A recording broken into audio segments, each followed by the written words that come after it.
Hello students, a very good evening. I hope you all are good and doing well.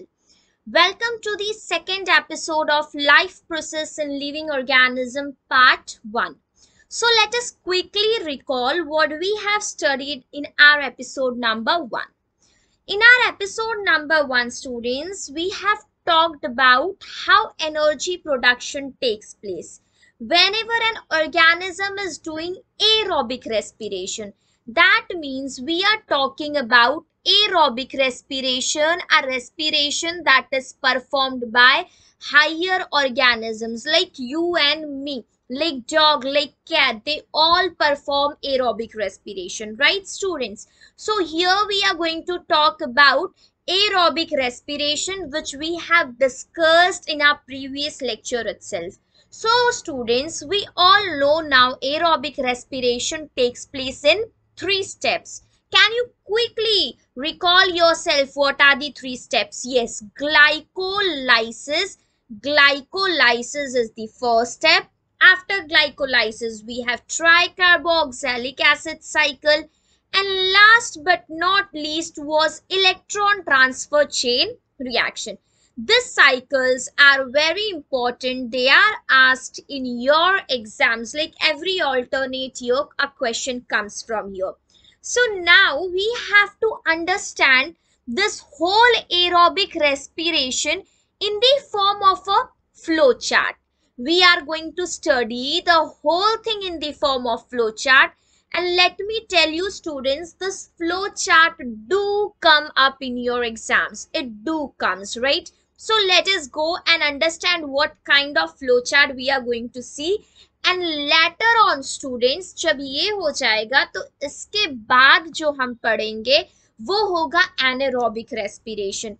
Anaerobic respiration वो respiration होता है जो छोटे छोटे ऑर्गेनिजम्स, अमीबा या बैक्टीरिया या कुछ माइक्रो ऑर्गेनिजम्स जो होते हैं वो परफॉर्म करते. तो चैप्टर में basically aerobic respiration, anaerobic respiration और लास्ट में सेल डिवीजन, ऐसी ही 3 चीजें इस चैप्टर में दी गई है. और ये चैप्टर सिर्फ 3 ही लेक्चर का होता है. तो बच्चों, अभी हमने पता है, हमने अपने प्रीवियस लेक्चर में भी डिस्कस किया था कि कार्बोहाइड्रेट ये हमारी बॉडी का एक एनर्जी प्रोड्यूसिंग सोर्स है. मतलब हम जितने भी ऑर्गेनिजम्स होते हैं बच्चों, ज्यादातर हमारी एनर्जी की रिक्वायरमेंट कहाँ से फुलफिल की जाती है? तो कार्बोहाइड्रेट से फुलफिल की जाती है. इसके अलावा हमारे डे टू डे लाइफ में जो डाइट इन्वॉल्व होता है उसके अंदर होते हैं लिपिड्स. फाइन, क्या होते हैं? लिपिड्स होते हैं. यहाँ पे I just need to quickly bring myself down ताकि आप लोगों को पूरा ये चार्ट दिख सके. तो we will come here. Okay, so here students, what we have seen, we have got carbohydrates, right? इसके अलावा बच्चों हमारे डाइट में कार्बोहाइड्रेट के अलावा थोड़ी बहुत क्वांटिटी में क्या प्रेजेंट होता है बच्चों? तो हमारे डाइट में थोड़ी बहुत क्वांटिटी में लिपिड्स प्रेजेंट होते हैं. जैसे कि हम घी खा रहे हैं, हम बटर खा रहे हैं, या हमारे खाने में जो ऑयल्स होते हैं, they all are a form of a lipids. And along with that students, हमारे खाने में प्रोटीन्स होता है. आप जो दाल खाते हो तो उसके अंदर प्रोटीन होता है बट कम क्वांटिटी में होता है. कार्बोहाइड्रेट्स की क्वांटिटी भी होती है. फिर अलोंग विद दैट एग्स के अंदर अच्छे अमाउंट में प्रोटीन मिल जाता है, पनीर में होता है, चीज में होता है. तो ये सारी चीजें जो है पनीर रिसोर्सेज होती है. तो ये हमारे डाइट का एक मेजर हिस्सा है. Either it will be a carbohydrate, protein और लिपिड्स. ये हमारे डाइट का एक मेजर पार्ट है. तो बेटा, जो तुम कार्बोहाइड्रेट खाते हो ना, इसी कार्बोहाइड्रेट को हम ग्लूकोज भी बोल सकते हैं, right? They both are same thing. तो आपके ग्लूकोज का सबसे पहला स्टेप क्या था बच्चों? ग्लाइकोलाइसिस होता है, राइट? ग्लूकोज का क्या होता है बच्चों? ग्लाइकोलाइसिस होता है. मतलब जो भी हमने ग्लूकोज खाया है वो ग्लूकोज क्या हो जाएगा? वो ब्रेक डाउन हो जाएगा. और ब्रेक डाउन होने के बाद बच्चों वो क्या प्रोड्यूस करेगा? तो ब्रेक डाउन होने के बाद यू ऑल माइट रिमेंबर, हमें अपने पहले स्टेप में क्या मिला था बच्चों? तो हमें अपने पहले स्टेप में मिला था पायरुविक एसिड। तो बेटा जब कभी आपके ग्लूकोज का ग्लाइकोलाइसिस होगा, आपके ग्लूकोज का ब्रेकडाउन होगा, तो वो पायरुविक एसिड बना देगा। तो आपके फ्लो चार्ट में जब ग्लूकोज का ग्लाइकोलाइसिस हुआ तो वो आपको क्या दे रहा है बच्चों? पायरुविक एसिड दे रहा है। But apart from that students, what I can tell you, आपके पास लिपिड्स हैं, राइट? क्या है बच्चों? लिपिड्स हैं। तो ये जो आपके लिपिड्स होते हैं ये किससे बनते हैं? ये फैटी एसिड से बनते हैं। किससे बनते हैं बच्चों? फैटी एसिड से बनते हैं। तो अगर लिपिड का ब्रेकडाउन होगा, अगर आपके लिपिड का, वो लिपिड जो आपने खाया है उसका ब्रेकडाउन होगा, तो ब्रेकडाउन होके वो क्या प्रोड्यूस कराएंगे? वो प्रोड्यूस कराएंगे फैटी एसिड। और यहीं पे बच्चों अगर आपके पास प्रोटीन्स है, आपने प्रोटीन खाया है, तो वो आपकी बॉडी में जाके अमाइनो एसिड प्रोड्यूस करेंगे। क्या प्रोड्यूस करेंगे बच्चों? Amino acid. तो ये कुछ फ्लो चार्ट होता है। अगर आपने लिपिड्स खाया तो they are going to produce fatty acid आपकी बॉडी में जाके। अगर आपने प्रोटीन खाया है तो वो आपकी बॉडी में जाके अमाइनो एसिड प्रोड्यूस कर रहे हैं। अगर आपने कार्बोहाइड्रेट खाया है, उस कार्बोहाइड्रेट का ग्लाइकोलाइसिस होगा और ग्लाइकोलाइसिस होके पायरुविक एसिड मिल जाएगा। यहाँ पे आपकी फर्स्ट साइकिल कंप्लीट होती है, राइट? फर्स्ट साइकिल के बाद हमें एक प्रोडक्ट मिलता है। सेम इसी साइकिल में जो आपका पायरुविक एसिड है स्टूडेंट्स, वो किस में कन्वर्ट हो जाएगा? वो कन्वर्ट हो जाएगा एसिटाइल कोएंजाइम ए में, राइट? वो किस में कन्वर्ट हो जाएगा? तो वो कन्वर्ट हो रहा है एसिटाइल कोएंजाइम ए में। फिर यही एसिटाइल कोएंजाइम ए जाएगा क्रेब्स साइकिल में, और फिर इसके बाद आपको मिल जाएगा कार्बन डाइऑक्साइड, वाटर और एनर्जी। फिर बच्चों यही कार्बन डाइऑक्साइड को हम अपनी बॉडी से एक्सहेल करते हैं, हम इसको अपनी बॉडी से क्या करते हैं? बाहर निकालते हैं। तो एसिटाइल कोएंजाइम ए फिर ये जाएगा क्रेब्स साइकिल में, और इसको मिल जाएगा क्या बच्चों? कार्बन डाइऑक्साइड H2O, और साथ साथ में बेटा यहाँ पे आपको मिल जाएगा पायरुविक एसिड। तो this is whole flow chart that you need to remember. Exam में ये पूरा फ्लो चार्ट शफल कर दिया जाता है और आपको इसको प्रॉपरली अरेंज करने बोला जाता है। आपको एक्सरसाइज में भी इसके रिगार्डिंग क्वेश्चन दिया हुआ है, जो हम लोग अपना जब एक्सरसाइज सॉल्व करेंगे तो वहां पे देख लेंगे। मूविंग अहेड स्टूडेंट्स, आज का हमने अब ये तो देख लिया जितने भी लिविंग ऑर्गेनिजम्स होते हैं, जो वेल डेवलप्ड लिविंग ऑर्गेनिजम्स होते हैं, उनको क्या करना पड़ता है बच्चों? उनको 3 स्टेप में काम करना पड़ता है। मतलब ग्लाइकोलाइसिस होता है, फिर TCA आता है, और फिर इलेक्ट्रॉन ट्रांसफर चेन रिएक्शन आता है। और इन तीनों स्टेप्स के बाद एनर्जी मिलती है, मतलब हम ऑक्सीजन के प्रेजेंस में एनर्जी को ऑब्टेन कर रहे हैं। That is called as a aerobic respiration. But students, have you ever wondered the microbes, a very tiny microbes, जो कि कहीं पे बरीड होते हैं, मिट्टी के नीचे होते हैं, ऑल दैट, ये किस तरह का रेस्पिरेशन परफॉर्म करते हैं? इनके पास तो हमारी तरह कोई रेस्पिरेटरी ऑर्गन भी नहीं है, दे don't have lungs and all such thing. तो बच्चों ऐसे कुछ ऑर्गेनिजम्स होते हैं, वो परफॉर्म करते हैं एनेरोबिक रेस्पिरेशन। क्या परफॉर्म करते हैं बच्चों? Anaerobic respiration. Now what is this anaerobic respiration? तो बेटा पहले मैं आप लोगों को ये बता दूं, जो माइक्रोब्स होते हैं ना, उनकी एनर्जी रिक्वायरमेंट इतनी ज्यादा नहीं है। उनकी एनर्जी रिक्वायरमेंट बच्चों हमारे इतनी ज्यादा नहीं है।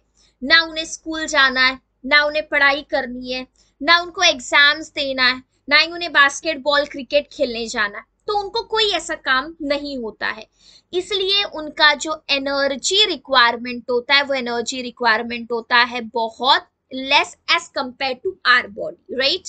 तो जो कोई भी एनेरोबिक रेस्पिरेशन करता है, ये एनेरोबिक रेस्पिरेशन होता है लेस अमाउंट ऑफ ऑक्सीजन के प्रेजेंस में। किसमें होता है बच्चों? लेस अमाउंट ऑफ ऑक्सीजन, या फिर इसके अलावा या फिर इसके अलावा no amount of oxygen is there. And secondary thing, anaerobic में जो एनर्जी प्रोडक्शन होता है वो होता है लेस एनर्जी प्रोडक्शन। तो this are the two primary things which you need to understand. Anaerobic respiration बहुत कम ऑक्सीजन के प्रेजेंस में होता है और यहाँ पे एनर्जी रिक्वायरमेंट भी बहुत कम होती है। Moving to the next point, अब हम लोग समझेंगे क्या सिर्फ ये जो छोटे छोटे ऑर्गेनिजम्स होते हैं वही एनारोबिक रेस्पिरेशन परफॉर्म करते हैं, या हम ह्यूमंस भी कभी एनारोबिक रेस्पिरेशन परफॉर्म करते हैं? We are going to check all those things one by one. तो स्टूडेंट्स, मैं आप लोगों को यहाँ पे ये बता दूं कि जो छोटे छोटे बैक्टीरिया होते हैं, राइट, वो तो एनारोबिक रेस्पिरेशन परफॉर्म करते ही हैं। अब जब ये एनारोबिक रेस्पिरेशन ये बैक्टीरिया परफॉर्म करते हैं तो ये कितने स्टेप्स में होता है, यहाँ पे चीजें कैसे वर्कआउट करती है, we will talk about it. तो बेटा, जब हम लोग एरोबिक रेस्पिरेशन कर रहे थे वो 3 स्टेप में हो रहा था, right, but anaerobic respiration is only happening in 2 steps. How many steps, students? 2 steps. So here we have got glycolysis, मतलब पहला स्टेप एकदम सेम है। पहले स्टेप में क्या होगा, ग्लूकोज का ब्रेकडाउन होगा एंड दैट इज ग्लाइकोलाइसिस। ठीक है, ये कॉमन स्टेप है एरोबिक रेस्पिरेशन में और एनारोबिक रेस्पिरेशन में। फिर इसके बाद होता है फर्मेंटेशन। फर्मेंटेशन में क्या होता है ये मैं आप लोगों को अभी थोड़ी देर में समझाऊंगी। तो बच्चों, वो ऑर्गेनिजम्स जैसे कि बैक्टीरिया और कुछ ऐसे ऑर्गेनिजम्स होते हैं जो क्या करते हैं, एब्सेंस ऑफ ऑक्सीजन में रेस्पिरेशन करते हैं। वो रेस्पिरेशन करने के लिए बच्चों 2 स्टेप्स की रिक्वायरमेंट होती है। कितने स्टेप्स में होता है बेटा? 2 स्टेप्स में होता है, and that 2 steps are glycolysis and fermentation. Glucose जो हमने नॉर्मली, अगर नॉर्मल केस में ऑक्सीजन के प्रेजेंस में ग्लूकोज ब्रेक डाउन किया जाए तो हमें 32 एटीपी की एनर्जी मिलती है। कितनी? 32। वो कैसे, मैं आप लोगों को कैलकुलेट करके अपकमिंग लेक्चर्स में जरूर बताऊंगी। ओके, बट इसके अलावा अगर यहीं पे उसी ग्लूकोज का ब्रेक डाउन किया जाए बट ऑक्सीजन एब्सेंट हो तो हमें बहुत कम अमाउंट में एनर्जी मिलती है, 2-3 एटीपी में एनर्जी मिलती है, which is really a less number, right. तो ग्लूकोज इज इनकम्प्लीटली ऑक्सीडाइज्ड। ये पूरे प्रोसेस में ग्लूकोज पूरी तरह से ब्रेक डाउन नहीं हो पाता है, एंड क्योंकि ग्लूकोज पूरी तरह से ब्रेक डाउन नहीं हो पाता है, less amount of energy is obtain, और इसलिए जो एनर्जी ऑब्टेन होती है एनारोबिक रेस्पिरेशन से वो क्या होती है बच्चों? बहुत कम होती है। क्या लिखा है? पायरुविक एसिड, क्योंकि पहले स्टेप में तो ग्लाइकोलाइसिस हो रहा है, मतलब ग्लूकोज है, ग्लूकोज का ग्लाइकोलाइसिस होगा तो वो पायरुविक एसिड बनाएगा। This is a common step. तो यहाँ पे बच्चों होता क्या है, जो पायरुविक एसिड बना है उस पायरुविक एसिड का होगा फर्मेंटेशन। क्या होगा बच्चों?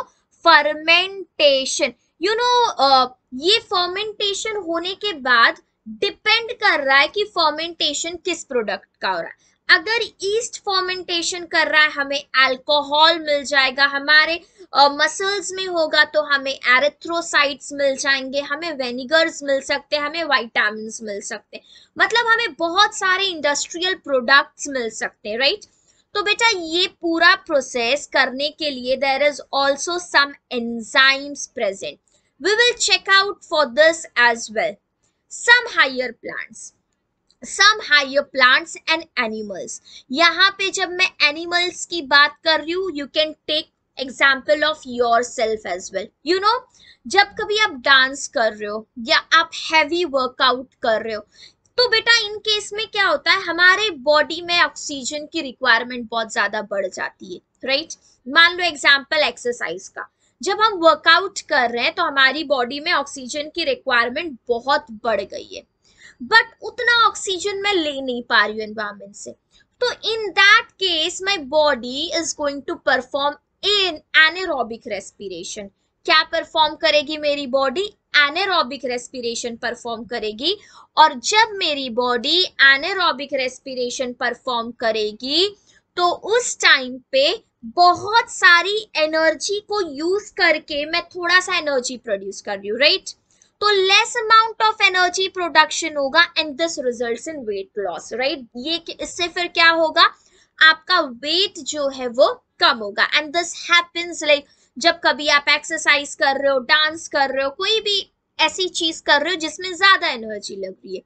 यही नहीं, इसके अलावा भी स्टूडेंट्स जब सीड्स को हम जर्मिनेट करते हैं, मिट्टी के अंदर ढक देते हैं, मतलब हम सीड्स को मिट्टी के अंदर दबा देते हैं, तो वो भी क्या करता है, वो उस कंडीशन में एनेरोबिक रेस्पिरेशन परफॉर्म करता है, मतलब वहां पे उसको सफिशिएंट अमाउंट में ऑक्सीजन नहीं मिल पाती है।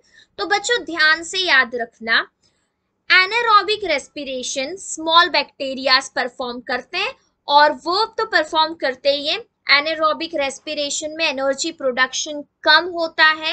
एनारोबिक रेस्पिरेशन 2 स्टेप्स में होता है, but apart from that higher plants and animals also perform anaerobic respiration in some particular situations. जैसे कि जब ऑक्सीजन की रिक्वायरमेंट ज्यादा है, हम कोई हैवी वर्क कर रहे हैं, तो उस टाइम पे हमारी बॉडी एनारोबिक रेस्पिरेशन परफॉर्म करती है।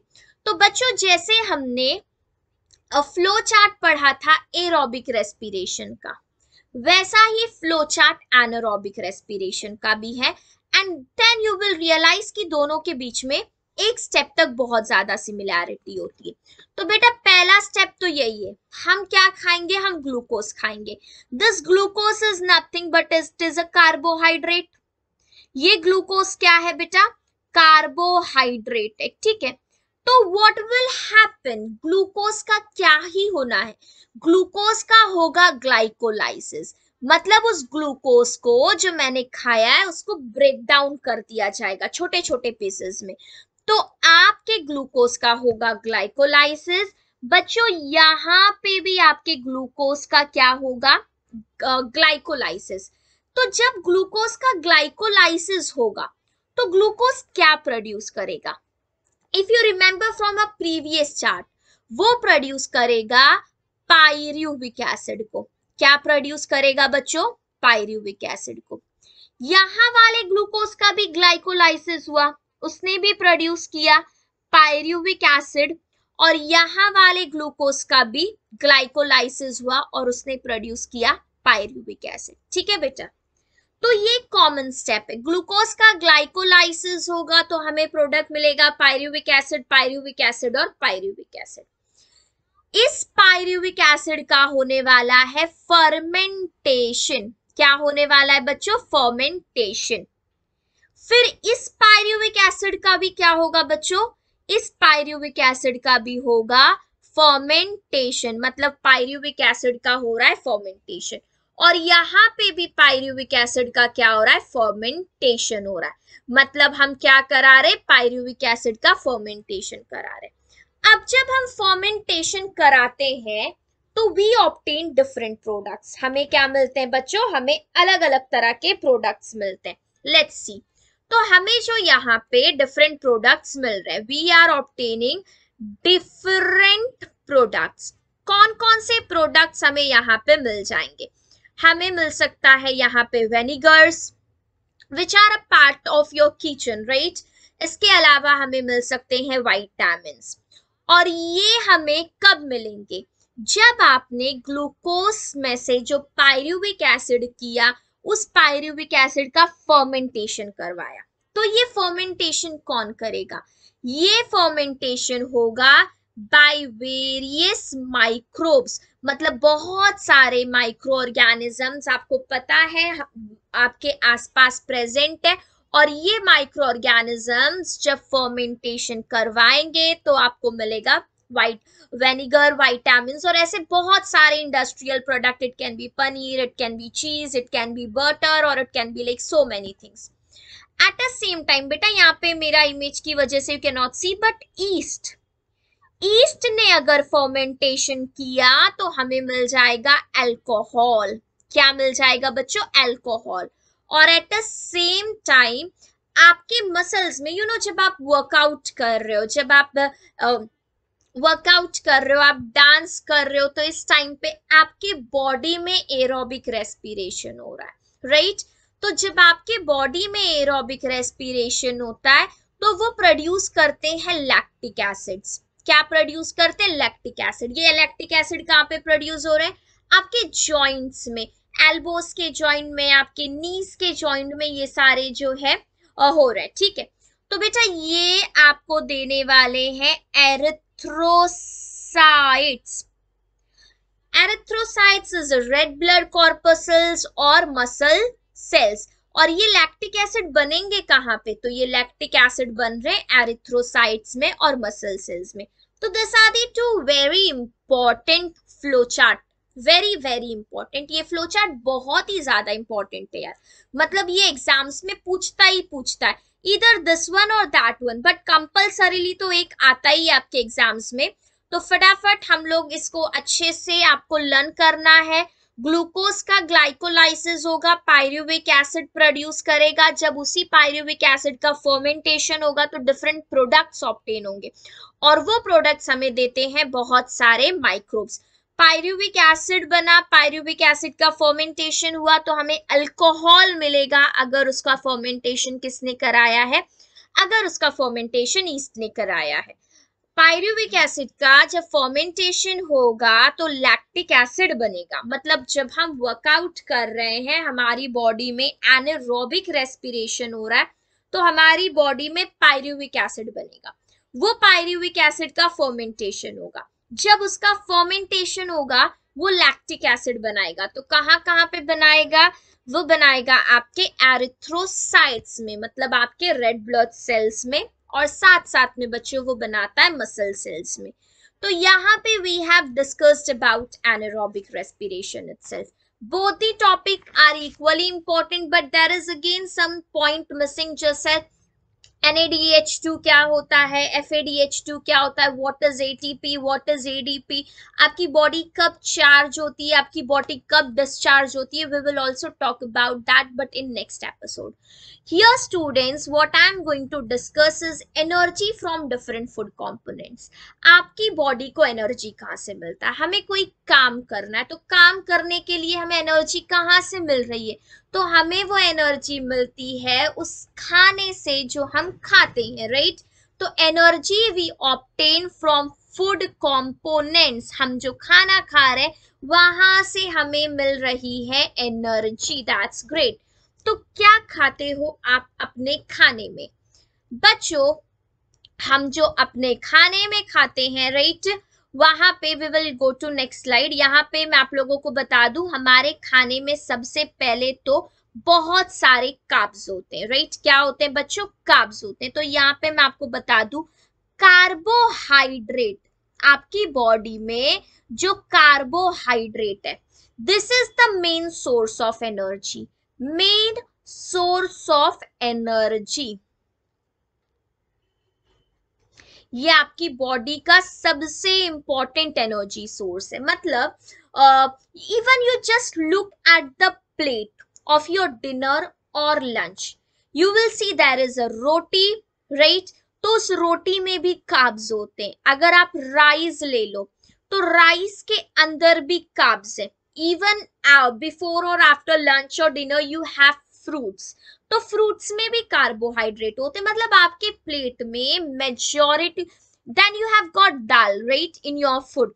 तो इस दाल में बच्चों प्रोटीन्स होते हैं, but they don't have like बहुत लार्ज क्वांटिटी में protein. They is a protein, but along with that protein you will also find out carbs. तो आपका जो प्लेट है ना लंच और डिनर का, कुछ इस तरह से डिजाइन है कि there is an excess of carbohydrate, right? बहुत सारा कार्बोहाइड्रेट है। बट बच्चों, मैं आपको ये बता दूं, जब कभी आप कार्ब्स को खाते हो, जब कभी आप कार्बोहाइड्रेट को खाते हो, 1 ग्राम कार्बोहाइड्रेट का, 1 ग्राम कार्बोहाइड्रेट का आपको 4 किलो कैलोरी की एनर्जी देता है, 1 ग्राम ऑफ कार्बोहाइड्रेट। और आप दिन में टोटल कितने कैलोरीज खा सकते हो, मैक्सिमम 1500 1600, फिर आपके डेली रूटीन पे डिपेंड करता है। अब मान लो आपकी जो डेली लिमिट है, वैसे उस डेली लिमिट में you have ability to eat 800 kilo calorie of carbohydrate. अगर आपको 800 किलो कैलोरी ऑफ कार्बोहाइड्रेट खाने की परमिशन है, बट आपकी बॉडी में आपने कंजम्पशन उसने ज्यादा किया, आपने 1000 किलो कैलोरीज का कार्बोहाइड्रेट खा लिया, मतलब एक्स्ट्रा 200 बच गए, राइट। ये 200 किलो कैलोरीज आपके बॉडी में स्टोर हो जाएंगे, ये आपके बॉडी में स्टोर हो जाएंगे and later on they convert into a belly fat, और that is a reason to get obese, to gain weight. तो बच्चों, अगर आपने कार्बोहाइड्रेट खाया तो आपको 4 किलो कैलोरी की एनर्जी 1 ग्राम कार्बोहाइड्रेट से मिलती है। जब आपने 1 ग्राम कार्बोहाइड्रेट, आपने कार्बोहाइड्रेट को आपके रेगुलर कंजम्पशन से ज्यादा खाया, तो वो आपके बॉडी में, आपके लीवर में स्टोर हो जाएगा and that can make you obese, right. Later on आपके डाइट का जो दूसरा सबसे इंपॉर्टेंट हिस्सा है, प्रोटीन। लाइक स्टूडेंट्स, ऐसा जब आप डाइट पे हो तो आपको प्रोटीन खाने बोला जा रहा है, आपको अपने डाइट में प्रोटीन इंक्लूड करने बोला जाता है। मतलब प्रोटीन के बारे में आपको, if someone is on a weight loss, तो उसको बोल दिया जाएगा कार्ब्स को कम कर लो और प्रोटीन को बढ़ा लो।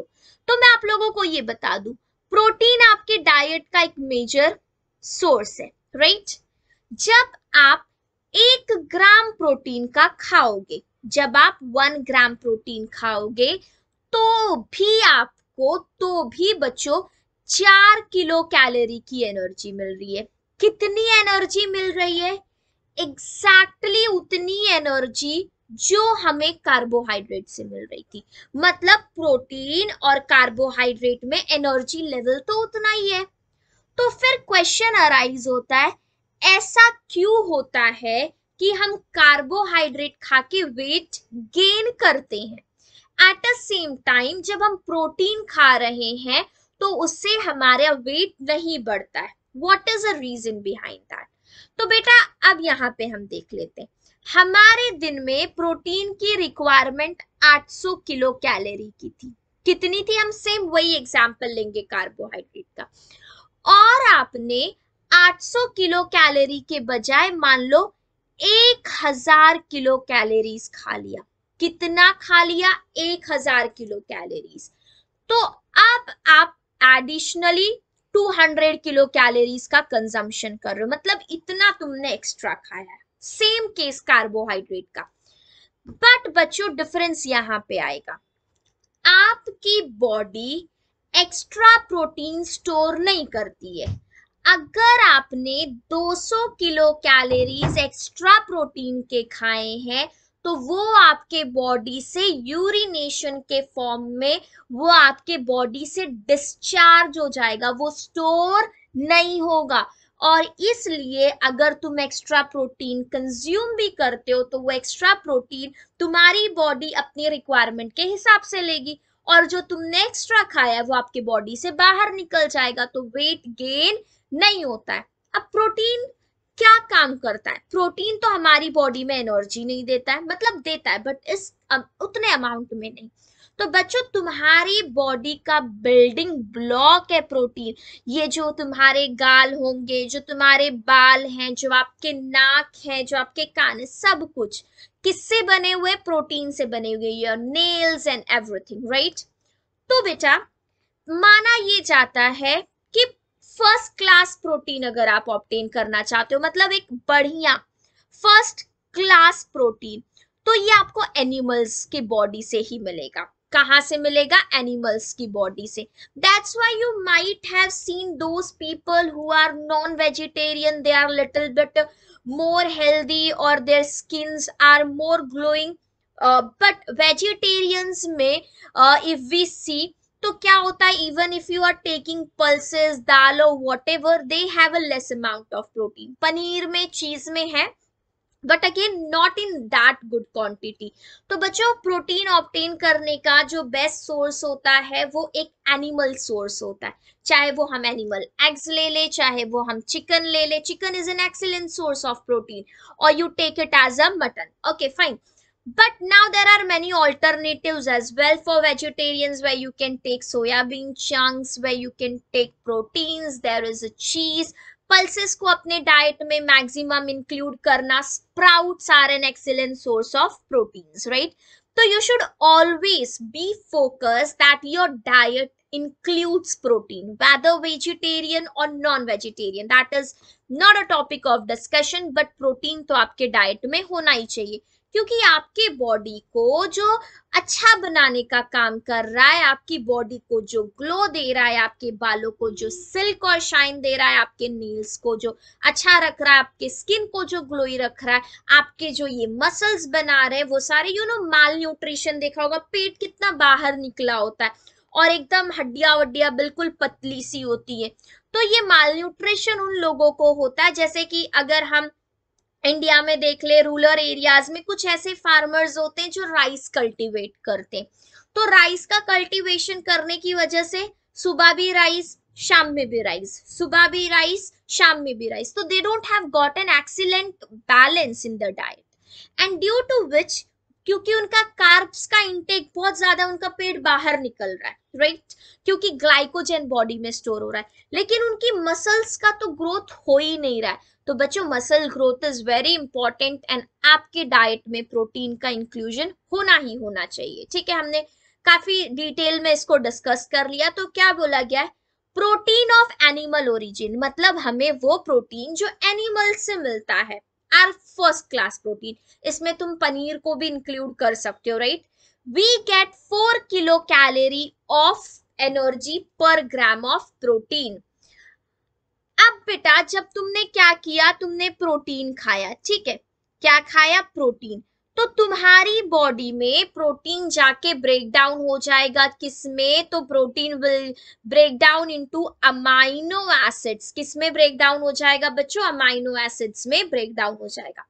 अब ये अमाइनो एसिड्स तुम्हारी बॉडी के कोने कोने में जाएंगे, कोने कोने में कहाँ पे, हर एक सेल्स तक, तुम्हारे बालों में जाके कैरेटीन देंगे, तुम्हारे ब्लड्स में जाके हीमोग्लोबिन बना देंगे, तुम्हारे बोन्स में जाके ओसिन्स बना देंगे, पैनक्रियाज में वो इंसुलिन बनाते हैं।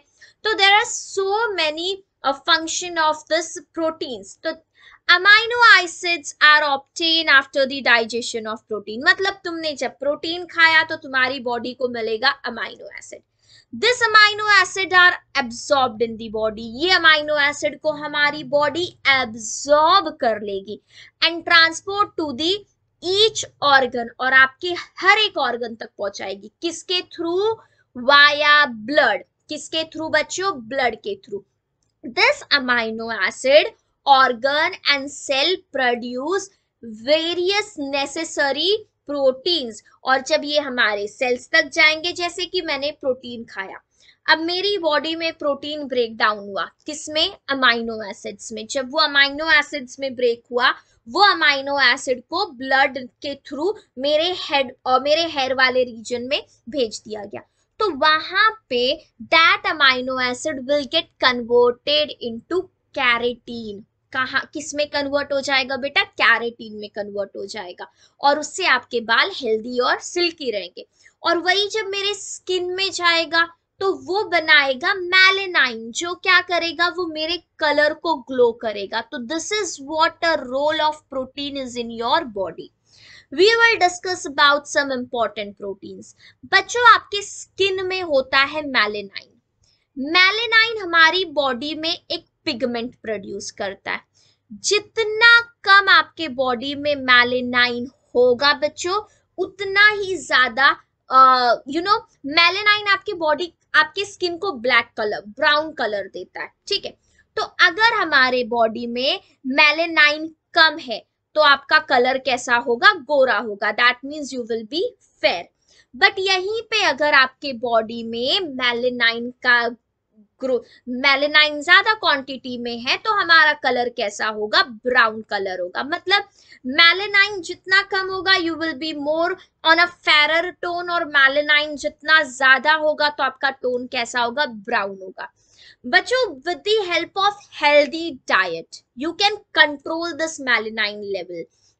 अगर आप अपने डाइट में अच्छा प्रोटीन इंक्लूड कर रहे हो, आप जंक फूड अवॉइड कर रहे हो, तो you might see your skin glow, and वो इसका रीजन है मेलेनाइन प्रोडक्शन कम हो जाता है।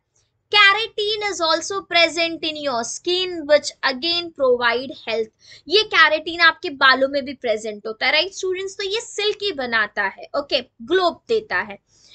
इसके अलावा बच्चों आपके बोन्स में प्रेजेंट होते हैं ओसीन्स, बोन्स को मजबूत बनाने का काम करते हैं, विच इज वेरी इंपॉर्टेंट। बहुत सारे सेल्स के अंदर भी बहुत सारे प्रोटीन्स जो है वो इंक्लूड होते हैं। अब आपकी बॉडी में एंजाइम्स है ना बेटा, यू नो अगर हमारी बॉडी में एंजाइम्स ना हो तो एक वक्त, अगर मैंने अभी खाना खाया, मुझे डाउन द लाइन 4 घंटे में तो भूख लगने ही वाली है, even I am going to have a small amount of snacks और समथिंग लाइक दैट, बट भूख तो लग जाएगी, राइट? तो ये हमारी बॉडी में जो डाइजेशन का काम इतने जल्दी जल्दी करवा रहा है वो एंजाइम्स है। अगर आपकी बॉडी में एंजाइम्स ना होते बच्चों तो एक दिन, एक वक्त का खाना जो आपने खाया है उसको डाइजेस्ट करने में सालों लग जाते। और इसका सीधा सीधा यही मतलब होता कि हमारे बॉडी को वो एनर्जी मिल ही नहीं पाती जिसकी जरूरत है। आपके बॉडी को 1200 किलो कैलोरीज तो चाहिए, बट हमारी बॉडी में एंजाइम्स नहीं है, तो क्या होगा, वो हमने जो खाना खाया वो डाइजेस्ट ही नहीं हो रहा है, खाना आपके गले के ऊपर रखा हुआ है, आप खा ही नहीं पा रहे हो, आपके पेट में ही खाना रखा हुआ है, तो एनर्जी तो मिलने से रही। और you might have seen there are some children जिनको भूख नहीं लगती है, तो उनको इस तरह से एंजाइम्स जो है वो प्रोवाइड कराए, डॉक्टर्स देते हैं, तो ये उनके डाइजेशन के लिए हर एक काम में हमारी बॉडी, तो enzymes are nothing but they are a kind of proteins, right? वो भी क्या होते हैं बच्चों, प्रोटीन्स होते हैं। इसके अलावा अगर हम बात करें बच्चों तो पेनक्रियास के अंदर जो इंसुलिन होता है, ये इंसुलिन क्या करता है, हमारी बॉडी में शुगर लेवल को कंट्रोल रखता है। जैसे ही शुगर लेवल बढ़ा, इंसुलिन ने गया और उसको टैप किया, इंसुलिन सिक्रीट हुआ, उसने शुगर लेवल को कम कर दिया। तो insulin and trypsins they are nothing but they are also one kind of proteins. ये भी क्या है बच्चा, ये भी एक तरह के प्रोटीन्स है। तो पैनक्रियास के पास जाएंगे तो इंसुलिन बन जाएंगे। Apart from that pituitary gland, you know there are so many hormones in your body, there are menstrual cycle hormones, there are sex hormones, and there are so many hormones, right? तो ये जो hormones है ये कहाँ पे बनते हैं, ये पिट्यूटरी ग्लैंड में बनते हैं। यहाँ पे ल्यूटिनाइजिंग हार्मोन हो गया, फॉलिकल स्टिमुलेटिंग हार्मोन हो गया, ईस्ट्रोजन हो गया, टेस्टोस्टेरोन हो गया, तो ये सारे हार्मोन्स कहाँ पे बन रहे बच्चों, ये सारे हार्मोन्स पिट्यूटरी ग्लैंड्स में बन रहे। You might not see this part, तो यहाँ पे लिखा हुआ है पिट्यूटरी ग्लैंड्स, और पिट्यूटरी ग्लैंड्स के अंदर बहुत सारे हार्मोन्स बनते हैं। इसके अलावा बच्चों आपके ब्लड में जो हीमोग्लोबिन्स है, जो आपके ब्लड में ऑक्सीजन ट्रांसपोर्ट करवा रहा है, वो कौन है, वो खुद भी एक तरह का प्रोटीन है। तो प्रोटीन आपके बॉडी में बहुत ही इंपॉर्टेंट सोर्स है, एंड जितना भी आपका बॉडी का वेट होगा उतने ही ग्राम्स आपको हर दिन प्रोटीन लेना चाहिए। और यूजुअली ऐसा देखा जाता है कि हमारे डाइट में प्रोटीन हमेशा रिक्वायर्ड क्वांटिटी में के कंपैरिजन में कम होता है। If you weigh 50 kg then your diet should include 50 grams of protein every day. But ऐसा नहीं है कि तुमने 50 ग्राम्स दाल खाया तो उसमें पूरा ही प्रोटीन है, नहीं, there is also a carbs, तो you have to calculate accordingly. बच्चों, इसके अलावा आपके डाइट में कार्ब्स होते हैं, प्रोटीन्स होते हैं, इसके अलावा हमारे डाइट का एक बहुत इंपॉर्टेंट हिस्सा है, दैट इज लिपिड्स। जो हम घी खा रहे, कोई भी ऐसी ग्रीसी चीज, ऑयली चीज, चीज खा रहे हो आप, बटर खा रहे हो आप, जिस खाने में तेल बना रहे हो, वो जो एनिमल फैट्स है, those all things are lipids. ठीक है बेटा, जब आप लिपिड्स को खाते हो, जब 1 ग्राम लिपिड खाया जाता है तो मिलती है 9 किलो कैलोरी। कार्बोहाइड्रेट और प्रोटीन का डबल से भी ज्यादा, which is really a high number. तो जब हम बटर अपने ब्रेड में लगाते हैं तो we don't realise that fact कि अगर हमने बटर लगाया मतलब हमने अपने पूरे दिन का कैलोरी कंजम्पशन तो यहीं पे कर लिया, राइट। तो 1 ग्राम of lipid has 9 kilo calories of energy. अब तुमने एक्स्ट्रा लिपिड्स खाया जो कि हम खा ही रहे हैं, तो क्या होगा, तो वो एक्स्ट्रा लिपिड्स आपके बॉडी में स्टोर हो जाएंगे, आपको बैली फैट होगा, आप मोटे होते चले जाओगे और वो आपके बॉडी में स्टोर होंगे। कभी आप बाय डिफॉल्ट स्टारवेशन पे चले गए, कभी हमें खाना नहीं मिल रहा है, तो फिर वो आपकी बॉडी में as a store food material रखा होता है और उसको हमारी बॉडी यूज करती है और हम जो है वहां से एनर्जी ऑब्टेन करती है। तो if someone is on diet तो they have a calorie deficient thing, right, वो रिक्वायर्ड क्वांटिटी से कम कैलोरीज लेते हैं, तब जाके उनके बॉडी का स्टोर फैट बर्न होता है। And this whole process is quite hectic students. तो पहले ही ना इंक्रीज करने दिया जाए, दैट इज मच बेटर। तो व्हाट आर लिपिड्स, पहले क्या बोला है, लिपिड्स क्या होता है, तो बेटा lipid is nothing but fatty acid और alcohol, fatty acid and alcohol which is your OH group, ये दोनों को कंबाइन करके हम क्या बोल सकते हैं, we call it as a lipids, हम इनको लिपिड्स बोलते हैं। Fine. Digestion of lipid consumed by us is nothing, हम जो भी लिपिड्स खाते हैं, हम घी खा रहे हैं, हम बटर खा रहे हैं, हम चीज खा रहे हैं, ये हमारी बॉडी में जाके स्टोर हो जाता है, क्योंकि क्या हो रहा है, हम ऑलरेडी उतना कार्ब्स खा रहे हैं जितनी की रिक्वायरमेंट है, तो ये हमारी बॉडी का एक्स्ट्रा फूड होता है जो कि स्टोर होता है और वो हमें देता है बाद में, अगर कभी रिक्वायर्ड होगा, हमने समय पे खाना नहीं खाया, हम फास्टिंग कर रहे हैं, हम डाइट कर रहे हैं, तो फिर वो यूज होता है। ओके।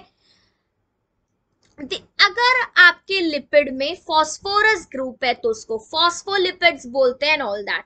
बट बच्चों यहाँ पे एक और चीज मैं आप लोगों को बताना चाहती हूँ, बीइंग वेरी हेल्थ कॉन्शियस और something like that, it is not at all good कि आप अपने डाइट से बिल्कुल ही लिपिड्स को एलिमिनेट कर दो। आपकी जो ये स्किन ग्लो करती है, या आपके जो नील्स में शाइन होता है, अलोंग विद प्रोटीन यहाँ पे लिपिड्स का भी इंपॉर्टेंट रोल होता है। तो 3 tablespoon of oil every day is fine, इसमें कोई प्रॉब्लम नहीं है। बट हाँ, अगर आप एक्सेस में खा रहे हो then it could be a little bit on trigger point, ठीक है। इसके अलावा बेटा जितने भी सेक्स हार्मोन्स होते हैं उनके प्रोडक्शन के लिए lipid is very much important. So progesterone हो गया, ईस्ट्रोजन हो गया, whether it is testosterone, aldosterone, ये सारे हार्मोन प्रोडक्शन के लिए भी लिपिड्स बहुत इंपॉर्टेंट है। ओके तो आपके डाइट में you make sure that is some limited amount of lipids but not into excess, because ये हाई कैलोरीज देते हैं, फिर ये हाई कैलोरीज यूटिलाइज नहीं होंगी, then this will ultimately result in gain of weight. But those people who want to gain their weight, those people who are struggling for weight gain, उनको क्या करना है बेटा, उनको अपने डाइट में लिपिड का कंजम्पशन बढ़ा लेना है और उससे क्या होगा बच्चों, उससे उनका वेट बढ़ेगा। तो luckily if you are that lucky तो you can do that, you can increase the intake of lipids, because story दोनों साइड से सुननी जरूरी है। Some of us are struggling to lose and some of them are who are struggling to gain, तो अगर gain करना है तो you should increase the content of lipid in your diet.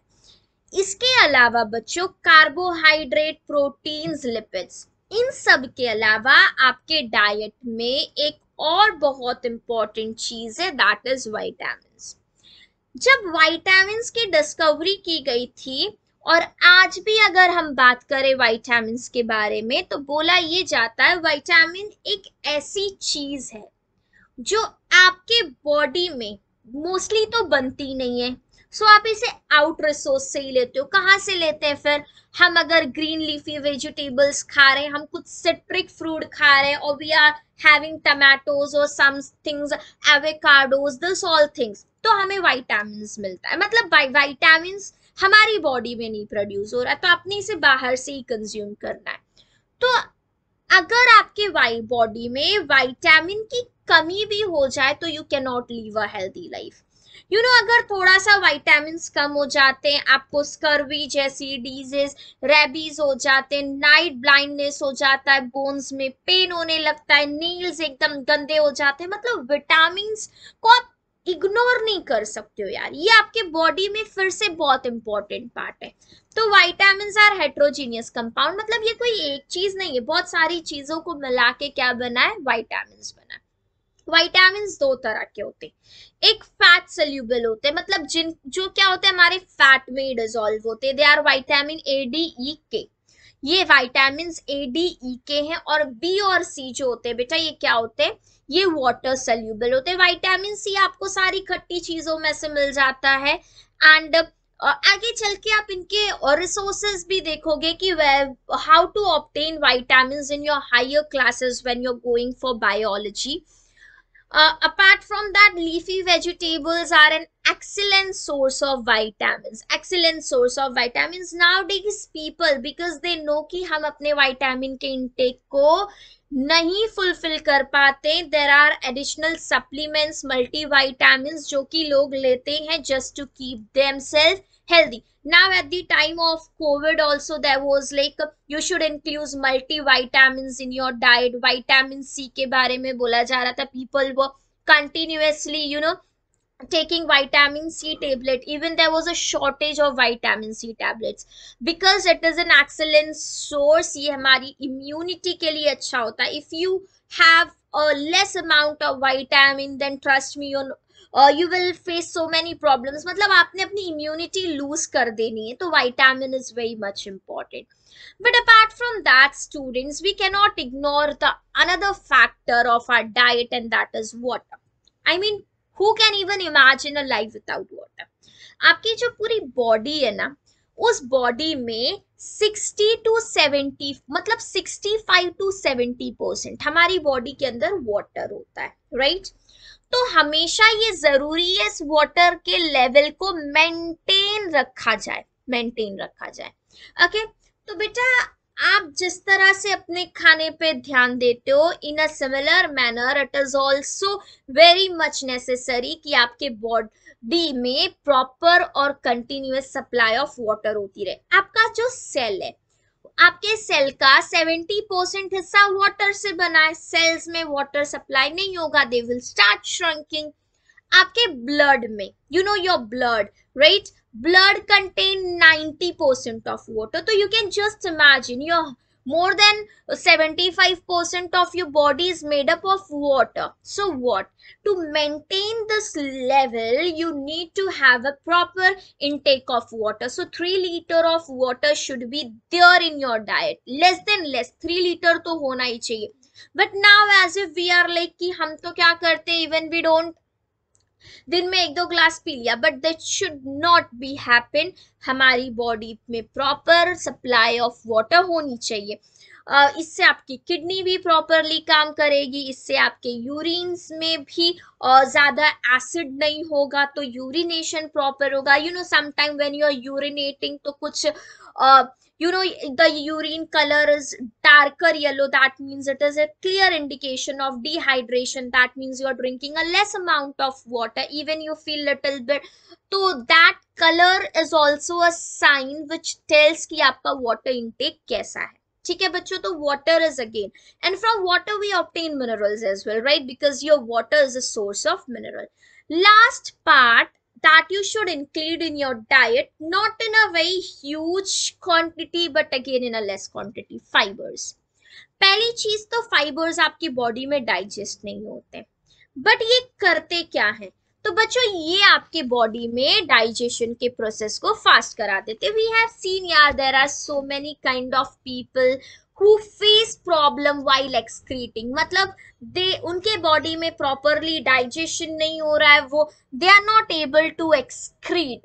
तो जब आप excrete नहीं फील करोगे तो you will be feeling little bit of nostalgic, और आप बहुत ज्यादा डिस्टर्ब रहोगे। तो that time doctor even suggest you to increase the intake of fibers। तो फाइबर्स हमारी बॉडी में भी इंपॉर्टेंट होते हैं. Fibres we can obtain from fruits, fibres we can obtain from leafy vegetables, और it can be obtain from cereals as well. तो बच्चों आपने इस बात का भी अश्योरिटी रखना है कि there are some kind of fibers in your body, like any of them who are facing the problem of digestion, doctor says have one banana after having your food, and that is just because banana is a source of fiber that will increase the digestion. With this students, we have winded up this session. In our upcoming episode, we will be discussing about cell division, which is again the most important topic. And I hope you all like this video, and please do share it with your friends. Subscribe करना मत भूलना, और जाते जाते video को like भी कर लेना, और अपने school mates, classmates, college mates, ये मेट्स वो मेट्स, कोई भी मेट्स, उनसे शेयर जरूर कर लेना. चलो बच्चों, bye bye, have a good day, take care of yourself.